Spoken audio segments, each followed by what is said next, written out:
How was glass discovered? For thousands of years, glass was thought of as something to look at. It was valued for decoration and for making precious objects. Glass really became useful when it was thought of as something to look through. No one really knows when or where the secret of making glass was first learned, though we now know it has been used since very early days. The chief ingredients for making glass are sand, soda ash, or potash, and lime, melted together at a high temperature. Since these materials are found in abundance in many parts of the world, the secret of glass making could have been discovered in many countries. According to one story, the ancient Phoenicians deserved the credit for the discovery. A crew of a ship landed at the mouth of the river in Syria. When they were ready to cook their dinner, they could find no stones on which to support their kettle. So they used lumps of nitre, which is a sodium compound, from the ship's cargo.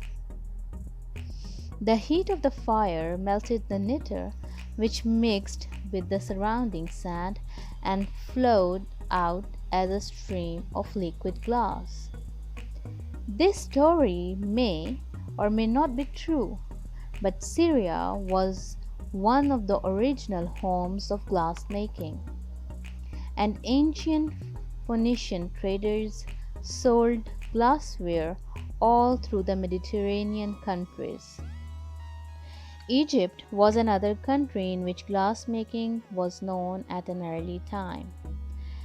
Glass beads and charms have been found in tombs which date back as far as 7000 BC, but these glass objects may have come from Syria.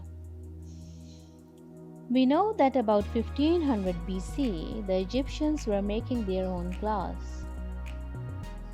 The Egyptians mixed crushed quartz pebbles with the sand to change the color of the glass. They learned, too, that by adding cobalt, copper, or manganese to the mixture, they could produce glass with rich blue, green, or purple color. After 1200 BC, the Egyptians learned to press glass into molds. But the blowpipe for blowing the glass did not come into use until shortly before the beginning of Christian era. It was Phoenician invention. The Romans were great glass makers and even used glass in thin panes as a coating for walls. By the time of Christian era, glass was already being used for the window panes.